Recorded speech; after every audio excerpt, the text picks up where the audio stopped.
I call this work session meeting of the San Marcos City Council to order. It is Tuesday, January 21st of 2025. The time is 3 o'clock. Ms. Trevino, would you please call the roll? Ms. Rodriguez. Here. Mr. Saul Gonzalez. Here. Ms. Garza. Mayor Houston. Here. Mr. Scott. Here. Mr. Mendoza. Here. And Mr. Lorenzo Gonzalez. He's here. You're on mute, Mr. Gonzalez. Yeah, sorry, couldn't unmute myself. I'm here. Thank you. We have a quorum present. All right. And for our citizen comment period, did anyone sign up? No, ma'am. All righty, then we will move on to presentations. Ms. Reyes. Mayor, do you want me to, I need to read the caption, Mayor. I'm sorry. Yes, that would be a great idea. Let's do that. Yes, ma'am. Receive a staff presentation regarding the Sessom Drive and Academy Street traffic calming pilot project and provide direction to staff. Good afternoon, Mayor and Council. Today's first presentation is regarding the Sessom Drive and Academy Street traffic calming project and findings. At this time, we're seeking council direction on the plans for the final street striping. In 2021, City Council received a request to implement a traffic calming measure along Sessom Drive and Academy Street by reducing one travel lane and providing a buffered bike lane in each direction. Since then, we have hosted multiple public meetings where staff presented information and received community input related to the project. The Sessom Drive and Academy Street improvements were completed with the proposed traffic calming measures implemented and open to traffic in April 2024. We have since received a grant for new pavement structure that should be completed by summer 2025. Today, we seek direction from council on the final striping for Academy Street from Holland to Sessom and Sessom to Academy to LBJ. I'll now turn it over to Sean Condor, Director of Engineering CIP, to provide the presentation. Thank you. All right, good afternoon. Good afternoon. Next slide, please. So as Council Member, City Manager Reyes indicated, we're going to provide a council an update on the Sessom Academy traffic calming initiatives and seek direction on the final striping to be used. Next slide. So the project limits are on Academy and Sessom from Holland all to LBJ as shown in blue. Next slide. To provide a little background on the project, in 2018, City Council approved the TMP, the Transportation Master Plan, with the following goals: to create a multimodal transportation network, improve accessibility and mobility for all modes, minimize congestion, and reduce pollution. In addition, to create a safe environment for bicyclists. In 2021, the Planning and Zoning Commission submitted TMP amendments to City Council to consider a lane reduction with buffered bike lanes in conjunction with the Sessom and Academy Improvements Project. In 2022, City Council approved the traffic calming project on January 4th. The direction received at that meeting was to go ahead and install painted buffered bike lanes on Sessom and Academy, analyze the impact and feasibility of permanent protected bike lanes, and come back with a recommendation 6 months after the bike lanes have been installed and we've gained public input. Next slide. So as far as the public outreach goes, we did hold a couple of joint public meetings with the Craddock Bike Lane project back in 2021 and 2022. We went ahead and completed construction in spring. As soon as construction was done, we started the study period, which went through spring and summer and a little bit into the fall. And then we held a public meeting on December 11th at Crockett Elementary, as well as a virtual open house from December 9th to December 20th. Next slide. So the project implemented several traffic calming measures. One was that we added street lighting throughout the entire limits. We did remove 2 travel lanes, and we did add a buffered bike lane in both directions. We added a traffic signal at Academy and Sessom, and we softened the curve at Academy and Sessom. We decided to use buffered bike lanes as a traffic calming tool because it aligns with the goals of the TMP. It separates pedestrians, cyclists, and vehiclists. So you want to get each of those road users in a different lane, if you will. We want to provide additional buffer between pedestrians and bicyclists. So now instead of pedestrians walking a foot or two from a traveling lane, now they have about 12 to 14 feet they're walking. In addition, it's easy to revert back to the original cross-section in the future should the traffic volumes warrant the need for additional capacity. Next slide. So these are some before and after, and if you look at the top, that's what we're calling the current striping, or with traffic calming measure. That's if you want it there today, that's how it's currently installed. The previous striping is there on the bottom, and essentially it's the 4-lane cross-section with no traffic calming measures. Next slide. So the objective of the study was to provide the public an opportunity to experience before and after data, which includes traffic counts, turning movements, pedestrian and bicyclist counts, and traffic speed, as well as analyze and identify improved safety and comfortability for cyclists, pedestrians, and vehicles. Next slide. So the results of the study were that the level of service remains unchanged or slightly improved. The lane reduction does not cause congestion. The speed was reduced by approximately 5 miles an hour along Academy and increased approximately by 1 mile an hour along Sessom. The bike volume had a slight increase, and the crashes had a slight reduction, but in reality, you need years of data to come up with a good result there. The biggest feedback we got was in the form of public feedback and the comfort of the road users. Pretty much all drivers indicated they felt safer. Cyclists indicated they feel safer, but wanted vertical delineators added, and the pedestrians also indicated they feel safer. We have some additional backup in the packet for those folks that would like to read the technical data to get to those numbers. Next slide. So the virtual open house, we got a little over 70 respondents, and out of those, 66 or 90% indicated they prefer the current striping with the traffic calming measures installed, and 7% or folks, approximately 10%, indicated they prefer the previous striping with no traffic calming measures. Next slide. So we got quite a bit of feedback on the survey, and that's probably the biggest tool we use when we do these virtual open houses. And I'm not going to read all these comments, but I will note that the majority of the comments, bicyclists, pedestrians, road users, all in favor. The 7 folks that were not in favor of the bike lanes, or the buffer bike lanes rather, their biggest comment was they didn't like taking bike lanes away from the travel lanes, and they were a little bit concerned with the abruptness, how you get the lane reduction after LBJ as you're coming from Ocarina Springs. But overall, I do have a full list of the comments in the packet if you'd like to read those, but it was quite a good feedback we received on the survey. Next slide.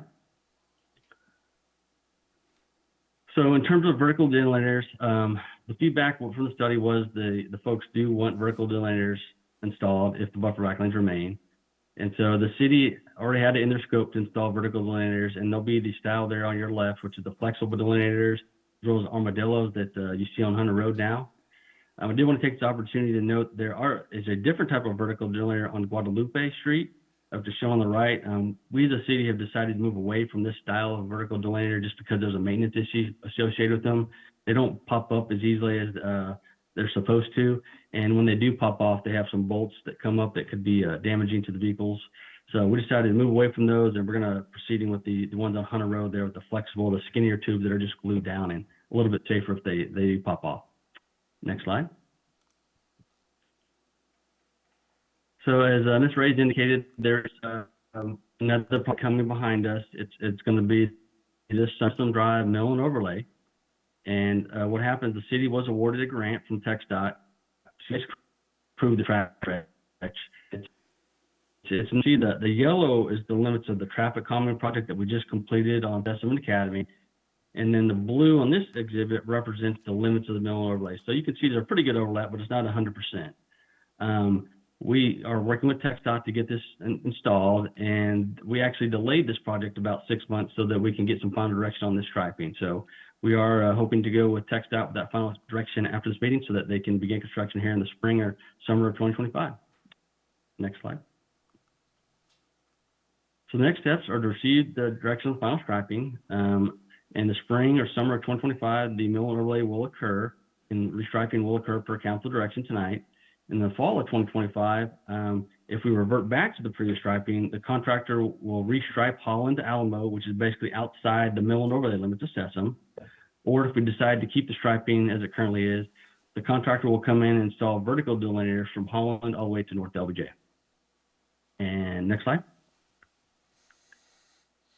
So the direction we're seeking is how do you want staff to proceed with the final striping? We can proceed with the current striping as shown on the top with the traffic calming measures, which is the staff recommendation. Or if there's concerns, we could go back to the previous striping, which is basically no traffic calming measures. And with that, that concludes my presentation. Okay, council, it's time to provide the direction and looking to see, and Ms. Rodriguez. Yes, Mayor, thank you. And thank you, Mr. Condor. I enjoyed reading the report. I'm a huge fan of keeping the current striking. I just had an additional question. Could we go back to the slide? It's the one entitled Location Map. I think it's slide number 3.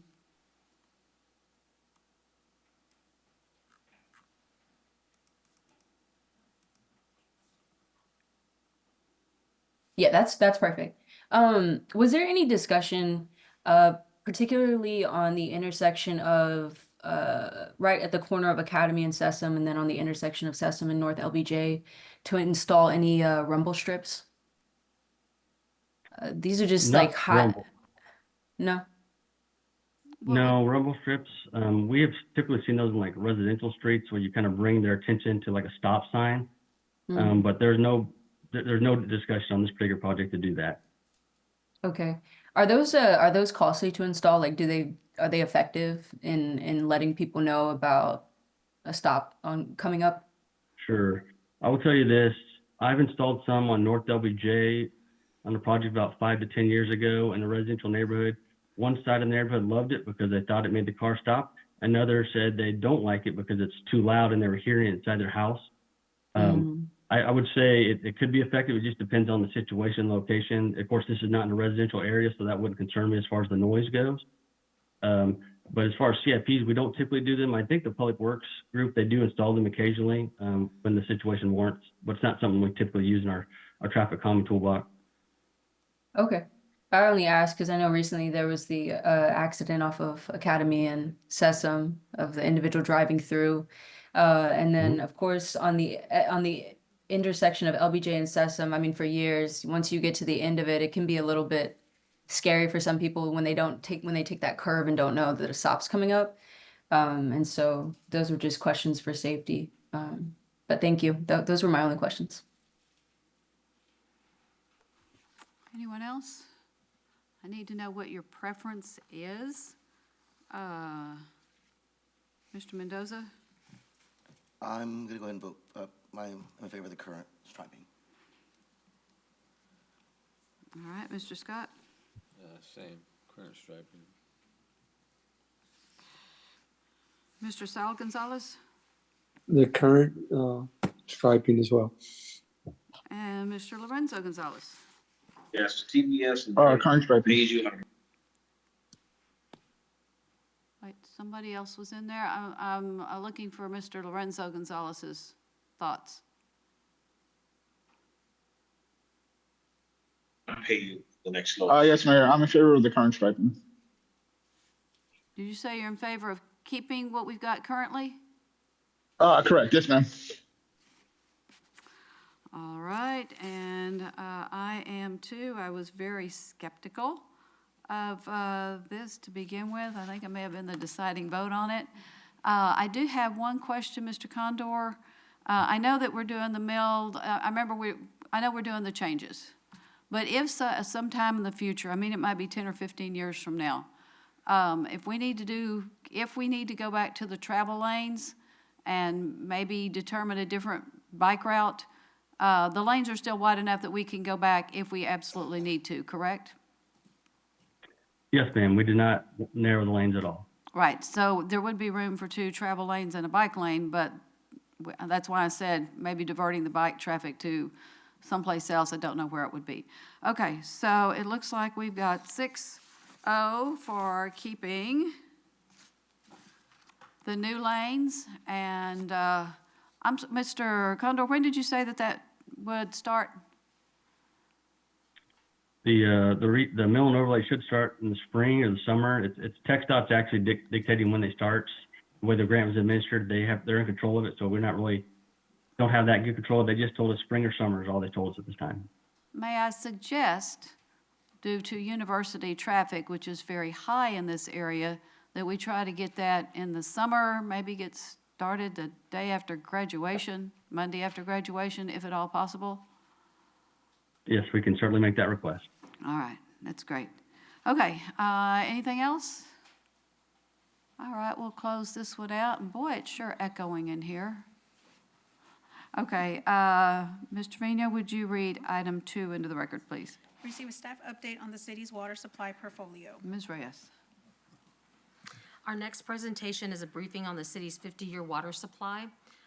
We know this is an important issue that many municipalities and areas are looking at because the growth projections have really changed a lot from when original plans were made.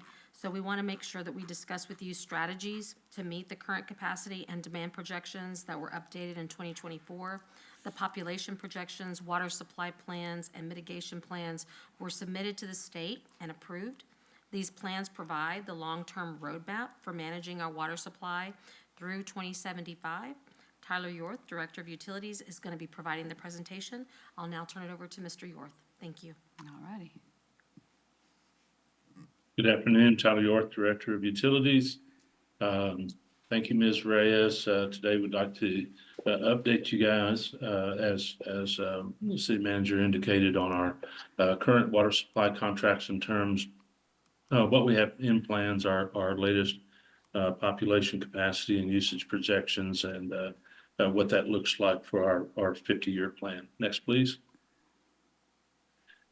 Just a refresh here, these are all of our different water supplies. We have Edwards Aquifer water, we have Canyon Lake, Alliance Regional Water Authority, which you'll see the first tranche of that came online in 2024.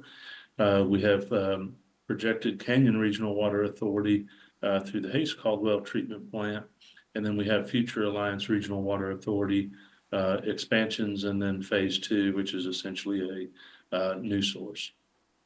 Next, please. Mapping those out, you can see that, of course, 30, 40 years ago, and then since the city was formed, Edwards Aquifer was our only water supply.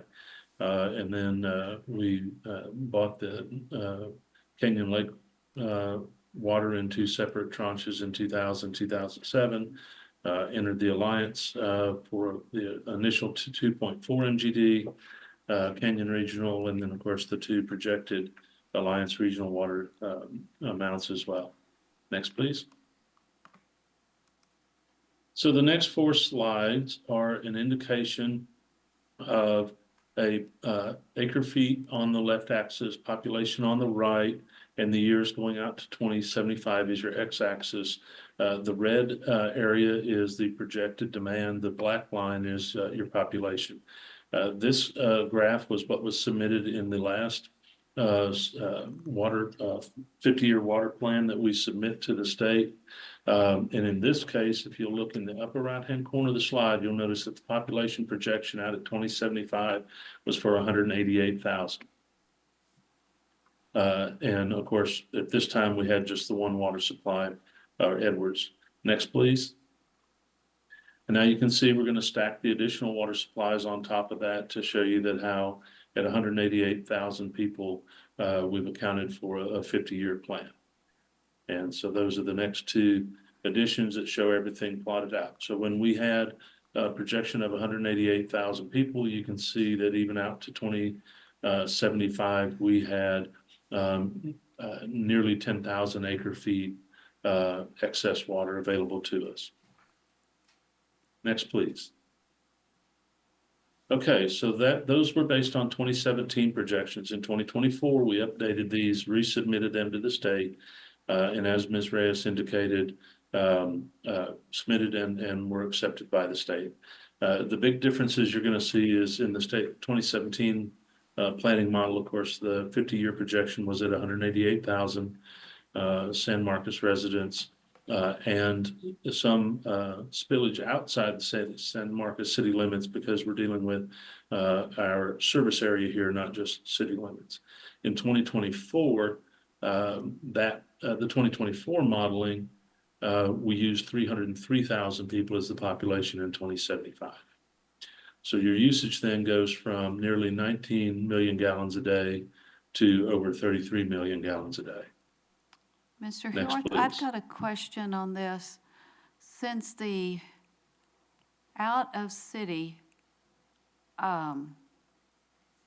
users, since we know who those are, because they've got to come in and get permission, and we know how many houses, and we can kind of figure out how many people there are, can we get a service area population? That is the service area population. I'm sorry if I wasn't clear. That's what I was trying to clear up with my comment was Okay, that make sure this is not city limit population, this is service area. okay, I'm sorry, I thought you said it was city limit and not the service area. Okay, my bad, thank you. No. Okay, so what's your graph look like now? In 2075, you're now seeing the over 300,000 population and the demand at the current rate of usage that we have. You can see that your red bar now exceeds the water capacity in about 2050. So next, please. So, so with the population projection at 2050, we would be at 250,000 within the service area with an anticipated capacity at just over 26. But in 2050, our need then jumps up to over 28 million gallons a day. So obviously, we're at that point where we've been in a 50-year surplus of water in our water planning, we're now in a 25-year surplus in just capacity itself. So next, please. So what do you do with that? Well, first thing is you can pursue additional water sources, which we are always actively looking for and open to. An example is Alliance Regional Water Phase 3. Phase 3 is not part of the existing agreement that formed Alliance Regional Water. It would be a new project. And this fall, the executive director of Alliance Regional presented to the board some projections that show that a lot of the members of ARWA are going to be short fairly soon, and a phase 3 is going to be something that we need to start looking at. So we've gone out, we've put an RFQ together and to select a consulting engineering firm to go out and explore the water sources that could be available for a phase 3 or could be available for a different version of Alliance Regional, could be a whole nother water authority, could be a separate pursuit that we have there. So we are, considering additional water sources and doing some work within ARWA to pursue that. Then there's also things like Guadalupe Blanco Regional Authority has a water secure program where GBRA is looking at different things like desalinization, large scale projects for bringing water to the region. So we would, continue to hear projects that they're pursuing and whether or not those would be attractive for San Marcos or not. Next. But what we really are going to focus on and what we submitted to the state that if we don't find new water supplies, how do you get to 50 years? Well, what you do is if you can't find new water, then you reduce GPCD. GPCD is a technical industry term, and it represents the average daily usage on a per person basis. So you have 100,000 people, 100,000 people per day times 10 gallons a day, right? I mean, you just do the math. That's a fairly, like I said, industry standard terms for comparing how you get to things. So if you can't if you can't increase the amount of water you have available, then you need to reduce the amount per capita per day that you need. So what do you do to achieve that? Well, an example of that is additional water conservation, right? We passed the ordinance in 2021 to change the irrigation requirements, right? So we haven't seen a lot of impact of that yet because all the developments that were in the process when we passed that, the new irrigation requirements were grandfathered in, so we haven't started to see that yet. But we know that by planting native grasses and plants rather than St. Augustine is going to have, a reduction in the water that these new development needs. We are going to have increased use of recycled water. A good example of that is we're already using 2 million gallons a day of recycled from our existing plant. But we're also doing other things. We're running a 16-inch recycled line out to the airport so that new developments out there, particularly new commercials, can use recycled water where possible rather than using potable water. And in addition, our new water reclamation facility, the cost sharing agreement that council approved last May to build a new plant out off FM 1978 is going to be completely 100% capable of recycling water there. So introduction of new recycled water sources and then making them available, changing ordinances, to reduce the water. And then the big one is going to be that we expect out in between now and 2050 that the introduction of recycled water as potable water is going to be a part of our water portfolio as well. So these were things that we took into account, and when we submitted our 50-year plan to the state that we do about every 5 years, that we submitted that. We worked through some details with their engineering firm, and our plan was accepted to the state to include some of these GPCD reductions. Next, please. So what does that look like? Well, it changes our curve out at 2050. It flattens that out as we continue to grow and continue to hit that over 300,000 population point out on the right. The demand doesn't grow as aggressively, and then you can see we have that peak about the middle of the screen, and then the water starts falling. That's when we start introducing potable reuse, at which point we can actually start making more potable water that exceeds the population growth. So the curve actually comes back down for a period of time, and then the population catches up to it, and it starts increasing again. But even in this, you'll see out at 2075, we still have a few thousand acre feet per year available to us. So we've met our population projections and capacity requirements to meet the state supply targets.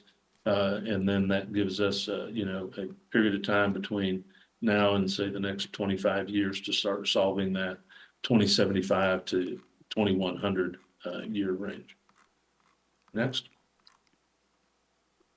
So moving forward, we'll continue to, with the expansion of phase 1C, 1D of Alliance, we're already underway. That comes online in 2027. We'll time phase 2. Which is going to double our capacity through Alliance. We'll continue, expansion and emphasis on conservation. Continue to expand our ability with recycled water, both potable and non-potable.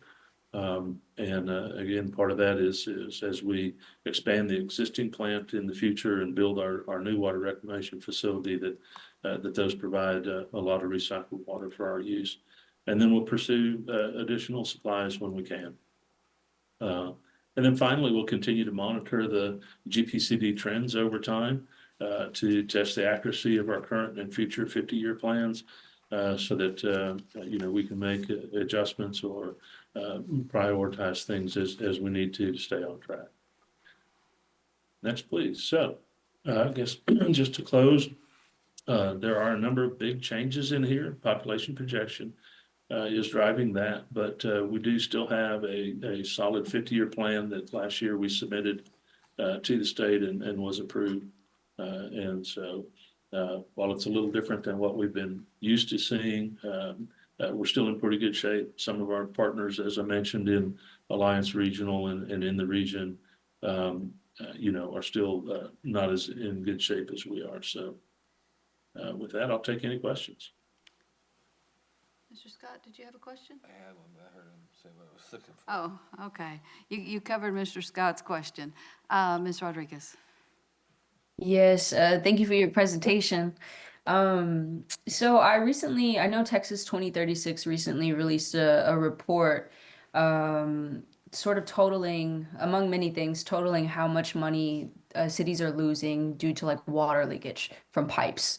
And so I wanted to know, is that an issue that, we face, that we deal with? And if so, do we have an idea, what that looks like for us in losses? We do track that, and we're doing very good. We actually based some of Sean Condor, Director Condor's CIP plan. There's some measures in there that we account for when we prioritize some of the CIP. If we have a section of major pipe or an area of town that's particularly bad, but we do track that, and we actually have a pretty exceptional program, and the amount of water losses that we have is amongst the lowest in the state. I don't have the number off the top of my head, but I will get it to Carrie to you, so she can share with y'all in the morning. But we have a really, relatively speaking, an extremely low leakage rate. That's great. That's great to hear. I guess in addition to that, I know I've seen this graph before, but do we have a graph detailing like top water users in the city? Like what actually takes the most water? I feel like I've seen that before. You know, I went back. it seems like I've seen that before too, but I'm not gonna be able to put my hands on it today. Is that something we can get for you Yeah, after? if so, I would appreciate if staff could send that my way. And then I guess my last question. I know we had a rainwater harvesting rebate program. Is that something that we still have, the incentive program? I think it was like a $5,000 rebate program. Over on the conservation side? Mm-hmm. Because I saw in mitigation, we were talking about, recycling water and things like that. I didn't know if that rebate program was something still available to residents.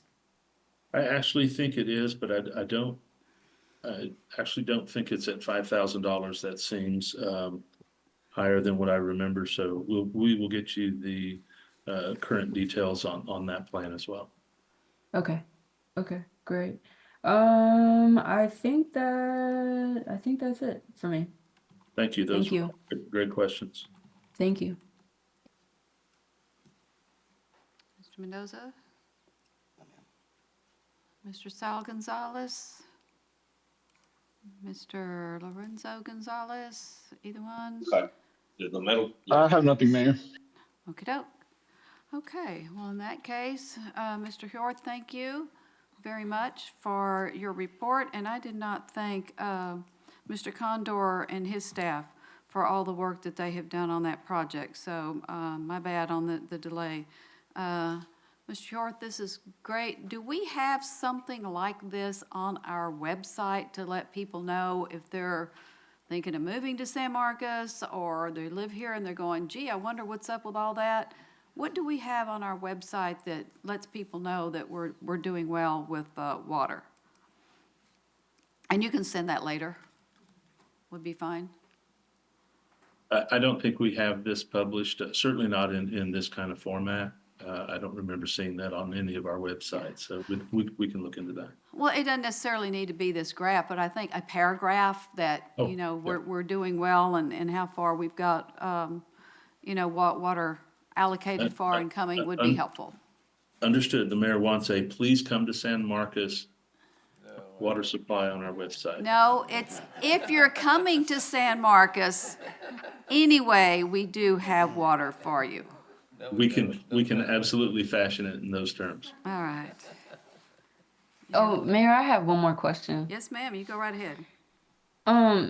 My question is more so related to, I know that some of the talk right now in the state is around funding, like water infrastructure funds for municipalities struggling to actually come up with funding to, address water needs.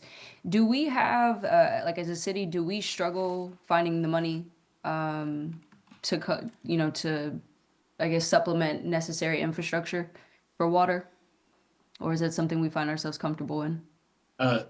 So let me be pretty delicate in my answer. Absolutely, we struggle, right? I mean, if we had an infinite bucket of money, we would be doing a lot of things differently and fixing a lot of things. We'd have zero leaks, not the lowest possible amount of leaks, things like that. And we would be, we would do some things different, I'm sure. But we do pursue Grants, we do pursue Texas Water Development Board funds, low interest loans, those kinds of things. And seems like we're pretty successful in being able to do that. Director Condor would also probably tell you that if I had an infinite bucket of money, that there's only so much CIP you can, process through in a year as well anyway. So I would say, not being flippant, we could always use more. But I do think that we're in a pretty good place of marching through what we need. We do hit some things like when you come up with big projects, new processing plants, those kinds of things. Those you have to be a little bit more careful for, right? So like ideally, I'll give you one, Alliance Regional 1C, 1D is up on my screen. We had to really contemplate long and hard whether or not we wanted to support that expansion. The reason we were so leery of it is we didn't actually need the water at the same time everybody else did, but yet it was going to cost us $50 million to do. And so we had to consider our debt structure. When did we want to introduce that? Does that affect our rates and ratepayers versus just, having an opportunity to get more water? So, yeah, there's not an infinite supply of money out there. And we do have to be very careful. We've got to consider how much debt we have and what projects we take on and the timing of them. But we are able to pull up the funds that we need to for the absolutely critical stuff. Can I add something real quick, Mayor? Go ahead. So what I want to just add kind of big picture is that the mayor and council, prior councils, prior staff have done an amazing job of really planning for our long-term water resources when it comes to our supply and our infrastructure. So that is why sometimes you will see that our water rates are higher than some of our surrounding neighbors. Is because there's been infrastructure that has been done long before a lot of us were even at the city in terms of making sure that those water supply needs were met. So we have the big pipeline that goes from, the Canyon Lake water over there, Lake Dunlap and stuff. So there is a lot of things that have happened prior that position us to be in a very good place. Now, we're never complacent when it comes to those needs because we understand and know that population growth projections all tend to not always look exactly as we may have thought even back then. So we're always trying to make sure that we're on our game and we're looking at being responsible stewards of our resources, but also looking at ensuring how we can make sure that even if we have water supply for many years to come, that we're still, again, being very, very critical with how we use it, but also wanting to ensure that we're taking care, because I know our ratepayers, they do struggle, with paying for the infrastructure, but it's something that we're in a much better place than some of our surrounding neighbors who I just saw that I follow a lot of cities online and things that I see, and there was one city over north of Austin that was actually going to be turning people away because they couldn't be able to allow water users to be able to come into the community. And then also to our north, we've had to sell water and so to some other customers. So just want to commend the prior councils and staff who have really made sure that we're in a much better place than we could be. And even some of my fellow city managers that I talk with on a routine basis will tell you that they're struggling more than we are at this time. Yeah. And I mean, I figured the reason I asked the question is because I guess in the instance or absence of, help from the state or the feds, I just wanted to see if perhaps further discussion could be had and if the city could benefit from us creating like a water infrastructure fund. And where and how that would be supplemented, that obviously, would be for further discussion. But I think, as climate change obviously gets worse, as population continues to grow, I just think that if there's anything worthy of future investment that clearly has already benefited us in ways that you just mentioned, if we could further strengthen that. And so that's really why I asked the question. That way we can, plan years from now and not necessarily rely fully on the state or grants or things like that to fund those things. So, thank you both. Yeah. Thank you. Are there any more questions? Anyone on Zoom? Okay, then I believe we have concluded item 2. Thank you to Mr. Hjorth and everyone. Make sure that we've got enough water and that we don't lose water, et cetera. So that's great. So we will move on to item 3. Ms. Trevino. The city council will convene an executive session pursuant to section 551.071, consultation with attorney, and section 551.072, real property of the Texas Government Code to receive legal advice and deliberate regarding the possible lease of real property at 201 South LBJ Drive. I need a motion to go into executive session. So moved. Second. Motion from Mr. Scott, seconded by Mr. Mendoza. Ms. Trevino. Mr. Saul Gonzalez. Aye. Ms. Garza. Aye. Mayor Houston. Aye. Mr. Scott. Aye. Mr. Mendoza. Aye. Mr. Lorenzo Gonzalez. Aye. Ms. Rodriguez. Aye. Okay, motion passes 7-0. All right, we're going into executive session at 3:41. As usual, brief break. We'll see you either online or in the conference room. Okay.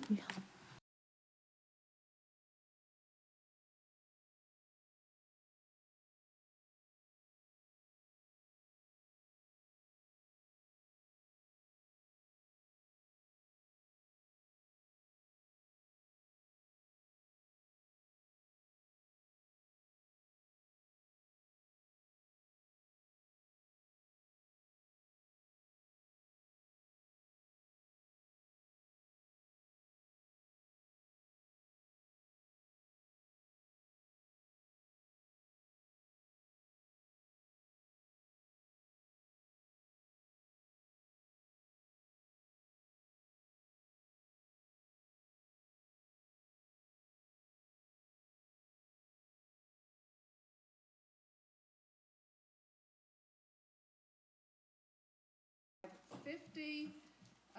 Trevino, it's my understanding there's no one here or signed up No, for ma'am. Q&A. That's correct. So I'll take a motion to adjourn. So moved.